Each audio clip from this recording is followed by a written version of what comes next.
Hello everyone, আসসালামু আলাইকুম। Sadia's kitchen ওয়েদ বরিশালের আজকের আয়োজনে আপনাদের সকলকে আমন্ত্রণ জানাচ্ছি। আমি সাদিয়া। তো আপনারা সবাই কেমন আছেন? আশা করি আল্লাহর রহমতে ভালো আছেন।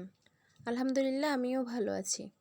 আজকে আপনাদেরকে আমি দেখাবো তরমুজ ভর্তা বা বানানি।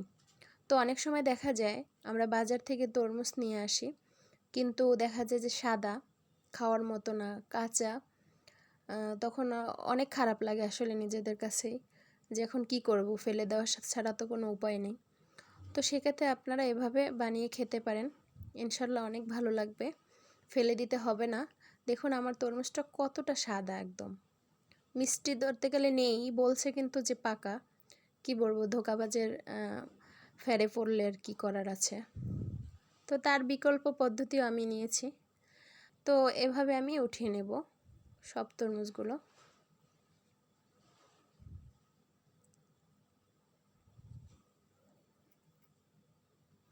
তো এই তরমুজের ছোলাগুলো কুচি করে ভাজি করলে বা চিংড়ি মাছ দিয়ে ঝোল ঝোল রান্না করলে খুবই স্বাদ। ইনশাল্লাহ আমিও দেখাবো এই রেসিপিগুলো আপনাদের নেক্সট টাইম।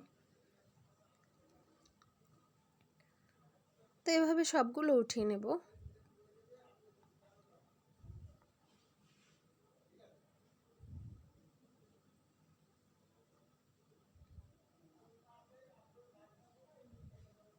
গোল হয়েছে কি সুন্দর, এরকম আইসক্রিম উঠানো যায় গোল চামচ দিয়ে।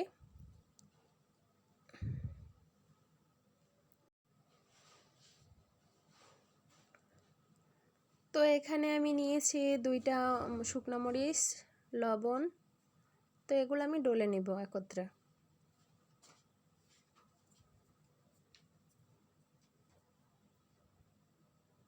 খুব ভালো করে লবণের সাথে ডলে নেব। তা আমরা যেহেতু অনেক ঝাল খেতে ভালো লাগে ভর্তা বা বানানিতে, এখানে আমি বোম্বাই মরিচ নিয়েছি, একটু গুঁড়া মরিচ। যারা ঝাল কম খান অবশ্যই তাদের এরকম বেশি ঝাল দিবেন না, ঝালটা নিজের উপর নির্ভর করে। তো এখানে আমি চিনি নিয়েছি, দিয়ে দেব চিনি আধা কাপ পরিমাণ। চিনিটাও ডলে নেব। এখন দেখুন একটা বিট লবণ টাইপের হয়ে গেছে একত্রে মেশানোর পরে।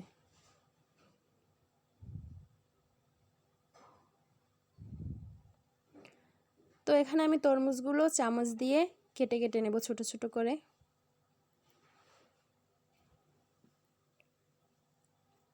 এভাবে কেটে কেটে নেব ছোট ছোট পিস পিস করে।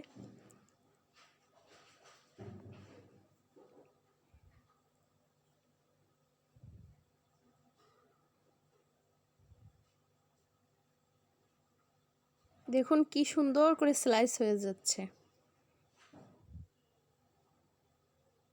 একদম পাতলা পাতলা করে।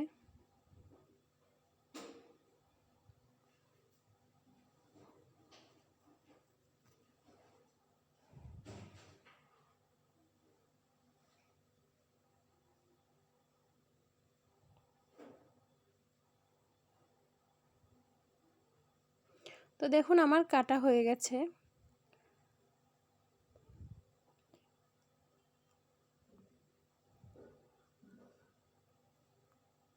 তো এবার সেই মশলাগুলো দিয়ে দিলাম যেগুলো আমি মিক্স করে রেখেছিলাম। তো এবার আমি মেখে ফেলবো। একটু একটু কষলে কষলে কিছু কিছু ভেঙে দেব, যেন একটু ভর্তা টাইপের হয়ে যায়। একটু এভাবে ডলে ডলে একটু ভেঙে ভেঙে দিব,